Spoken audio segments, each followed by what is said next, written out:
Welcome to Get Your Mind Right, Boots on the Ground, where we spotlight professionals in the field who have overcome challenges and how they work through them. Their stories offer real-world insights and tips for thriving in today's competitive landscape. Hey, good morning, everyone, and welcome to Get Your Mind Right. This is our special edition of Boots on the Ground, and this is the world's only daily video podcast, especially for merchant services and digital marketing professionals. Now, I got a really special guest today. It is Megan Sims. Good morning, Megan. Good morning. Hey, I really How are you doing today, John? Well, I'm good. Megan, I'm really excited to have you here. I appreciate you joining me.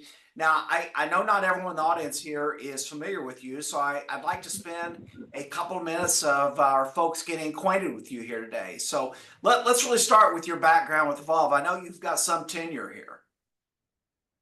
I do.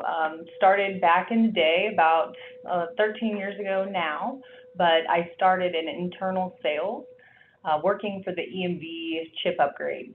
So I was on the phone all day calling out to existing clients, seeing what their solution is, and then getting them updated to accept the new chip cards that were rolled out by all the card brands.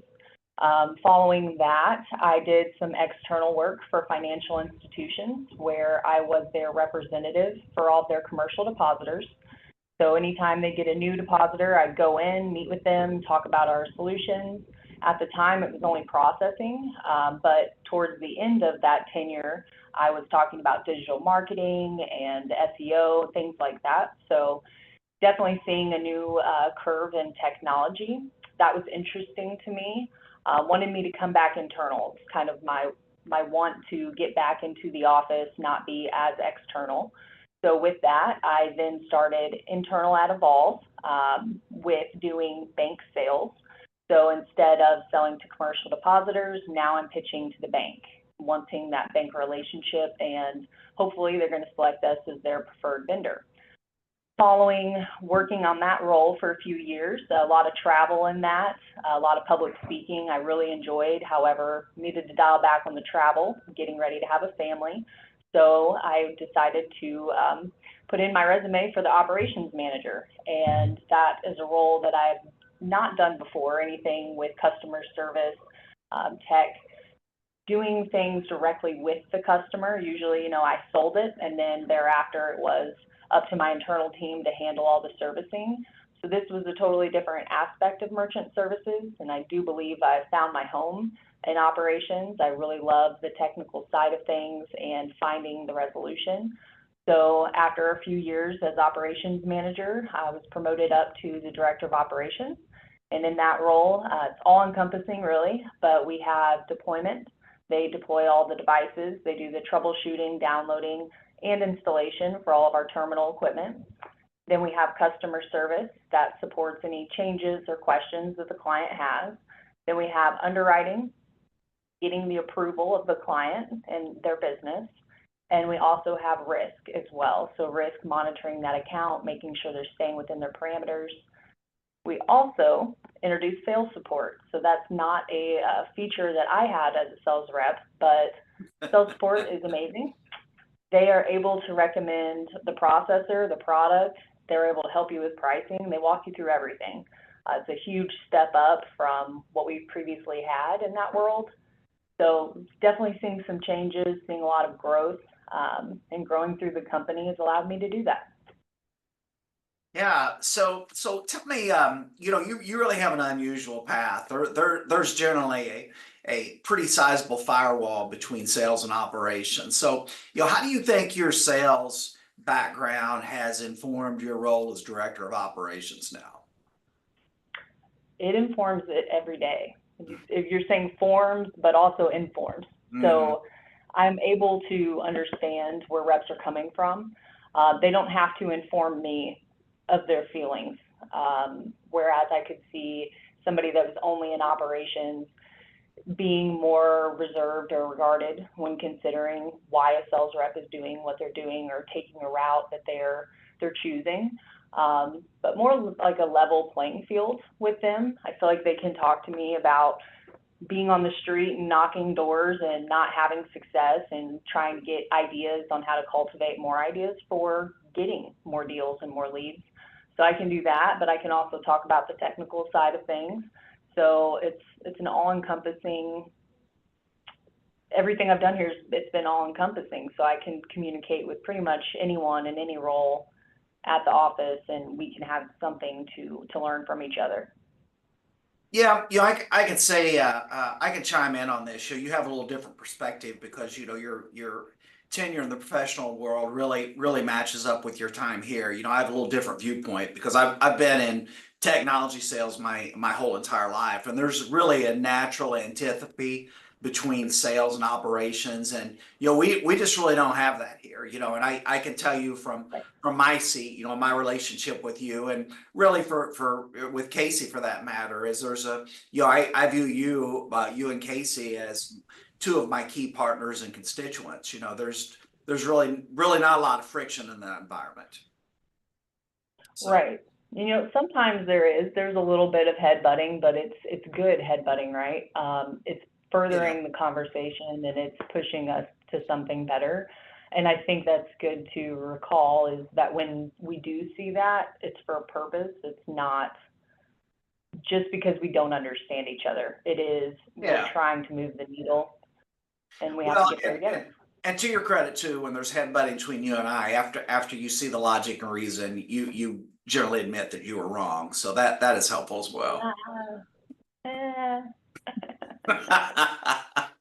So yep, that's right. That's right. So Megan, it's great having you on here again, and for our folks that aren't familiar with you and our organization, is we have an awards banquet at the end of every year. Or actually, it's for the previous year. It's the first full week of January every year, and it's our equivalent of the Oscar Awards, and the granddaddy of our awards is Employee of the Year.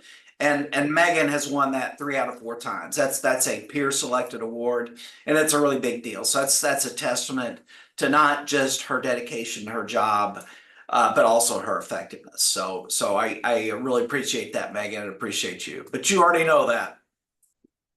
Thank you, John. Yeah, that award means a lot to me. It's a peer voted award. So anytime that anyone gets that award, it's a high honor. Thank you. Well, so let's talk about why I have you on the show today. So for folks who aren't aware, we have a Tuesday and Thursday huddle, 52 weeks a year. And we have folks from all around the company who cover a wide range of topics on this. And generally the operations folks, it's pretty darn specific what's covered in that. They're strictly their operationals, there's feature functionality, how to get from point A to point B. And I was out of town when Meg gave hers, and I saw it was on resiliency. And I don't think I'd ever had seen in my experience here a topic such as that come out of operations. So it caught my interest. I got back and reviewed it. So Megan, I really wanted to explore that with you, and I got to watch that, go back and watch it for the first time here. So kind of want to tee you up on that a little bit, and give you something to start on here. What do you really see as some of the characteristics that you view that a resilient person would display? Really self-awareness, firstly, and then the ability to adjust thereafter. So realizing that not everything is going to work out 100% of the time, but having the ability to be self-aware of that, reflect on that, and then change and adjust it. Okay. I remember there was a whole host of things that you talked about on that. Can you go through some of those? Yeah, most definitely. So there's multiple things that you can do towards growing resiliency. The first thing that I hit on is knowing when to be resilient, knowing when you're faltering. So having that self-awareness to say, here's my end goal, here's where I'm at now, and here's the steps I'm going to take to get to that goal. But having multiple checkpoints throughout those steps to say, okay, this is what I'm doing to get to my next goal step. And it's either working or it's not working. And if it's not working, what are my other options? Are there other people that I can gauge? Is there a mentor that I could work with? to get over this hurdle so that I am closer to the end goal. So it's really about, one, having the goal, two, knowing the steps to get there, and then being self-aware on where you are within those steps. Is it taking too much time to get to the end goal? Is it because I lack training in a certain area? Is it because of the way I'm saying something or the way I'm pitching something? Having that awareness to then look at what I am doing on the day-to-day and then be able to go back to a mentor or back to the drawing board to think of different routes to get me to the overall end goal. Meanwhile, not beating myself up on that. That progress and the time that it takes to get there. That's the reason this whole topic came up for us in operations, is we do have to be resilient, right? Every single day, we have to be resilient. There's things that we are out of our control that we have to look at from another perspective, be aware from their standpoint, but also self-aware that I can't let their opinion or their negative attitude weigh me down. I just need to find the end answer to improve the overall situation. So finding a way to block and tackle emotion and remain resilient every day. That's the reason I brought this up for operations, right? We do get calls from clients that are frustrated. This is one of the biggest income opportunities that they have for their business, accepting payments. If that's not working or they're not understanding how it works, that's frustrating. It's highly frustrating, especially if you don't understand any of it. You don't know merchant services at all. You're just a business owner. Having somebody to call internally and being able to express your frustration is one thing, but having the ability internally to take that frustration and flip it into an understanding and then an overall outcome that's positive, that's the whole purpose of this call, was trying to create that self-awareness internally and then flip it into a good outcome and being resilient throughout that process, not beating yourself up when things aren't necessarily working out, but being aware when it isn't and adjusting and adapting. Well, so that's hard to do though, right? It's like, I just think about myself, throughout my lifetime, when people come to me and they say, hey, do you know that you came across this way? And I say, no, I didn't have any idea. That certainly wasn't my intention. And sometimes I'm like, I don't even remember it that way. And then I'm questioning, did this person, are they right, or are they completely wrong? And if I take what they said on face value, maybe I'm going down the wrong path here. So I guess that's a meandering way of asking the question is, how do I develop this self-awareness? You have to stop and ask yourself the questions more. Don't wait for somebody else to point it out. I think that I probably ask myself 100 times a day different things that I've done and different things that I've executed on. Why did I do it that way?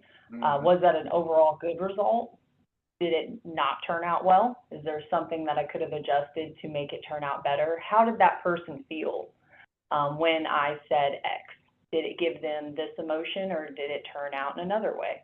If I would have changed how I worded something, could have I had a different outcome? More than likely, yes.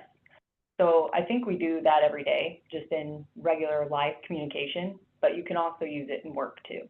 Okay, so what I'm hearing you say is, well, correct me if I'm wrong. I'm paraphrasing here, but you're saying for you, it's a work in progress, a self-awareness, but it's Every day. it's reviewing and questioning. You may be reviewing something you did or a conversation and saying, hey, is this really what I want? You may look at my responses or how I reacted to something and give that a fresh set of thinking on how I might have responded to that. Correct. Yeah.